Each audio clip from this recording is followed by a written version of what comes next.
Yes, I did. Yes, and then I answered, and then I was still chatting to you, and then you cancelled the order. Then I left. I'm outside now. I'm outside. Where? I'm wearing white. But I could not see. I don't know what you are trying to do, man. Do you bring a bear? I told you to bring a bear.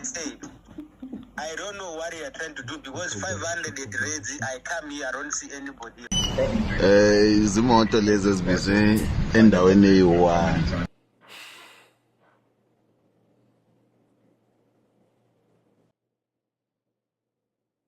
Okay, the clip you're watching on my screen is actually the clip of events that happened a few days ago. Nigerians and South Africans had this war on the social media. They began to order boats. South Africans actually started a fight. They started in South Africa and they started ordering boats in Nigeria. And once the drivers got to the destination, they canceled the rides. And that was causing a lot. And when Nigerians heard about it, they jumped on it. And Nigerians began to do the same thing. But you know Nigerians with their numbers. Once they jump on anything, they mess it up. And they began to order foods, they began to order Uber, they began to even order Oloshos in South Africa. And that was how they were messing with businesses up yesterday.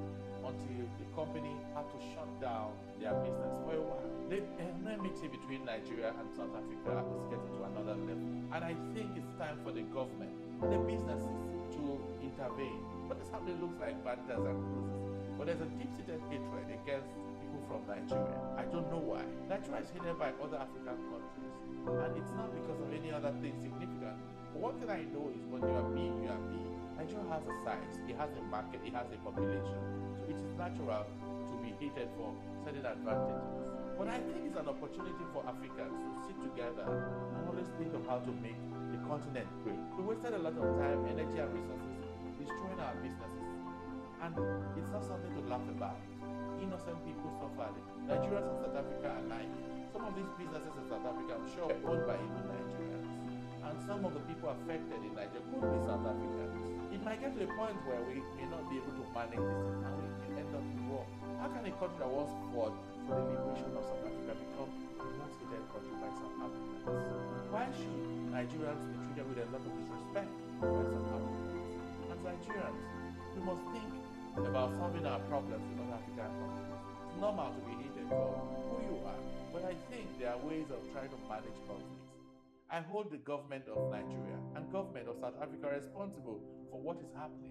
We must learn to educate our people on the roles we've played in previous years. Nigeria has played a lot of prominent roles for South Africa in the past. These were people that came together to fight for freedom of their own country, South Africa. What should be the basis of this conflict? And why are we sabotaging our businesses at the time? People are collaborating all around the world and making the life better. But what we succeeded in doing was to utilize Twitter space to destroy ourselves, to destroy our businesses, to cause pains on others whose source of livelihoods were the things we destroyed just a few days ago. It is a bad thing that Africans cannot collaborate with themselves, make life better for themselves. But Africans can collaborate to destroy themselves.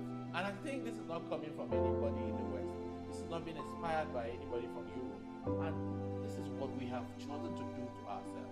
The xenophobic and Afrophobic attitude of South Africans is one that needs to be evaluated again. It's not helping South Africa. All of us are product of bad governance as we speak. The economies are not really doing good. We are all suffering. And the lead to that others are aching out. We have decided to find a way to sabotage them. I don't know the amount of money that went down yesterday, but this is not the way to grow any African nation. And South Africans, Nigerians must do everything they can, particularly the leaders, to cement the relationship. And even the religious institutions of both countries and Africa have a prominent role to play.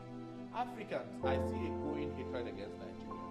It is not our making that the country is blessed. We have a problem with leadership. If leadership was good, I'm sure it would have been a fair ground for the entire Africa to be as big as you want to be, maybe economically. But we need to all collaborate and work to grow Africa. Nigeria is your big brother. Nigeria will always have your back. An average Nigerian will always be there for fellow South Africans and for fellow Africans. It's what we've always done, and it's what we know how to do best. I pray for peace. I pray for understanding, and it's my utmost desire that we begin to have discussions around growing a one united Africa, devoid of any form of discrimination. It is only Africans and by Africans that can build the entire continent. And until I come your way next time, I say peace out. Real issues with Kagwa, all the truths you've never seen.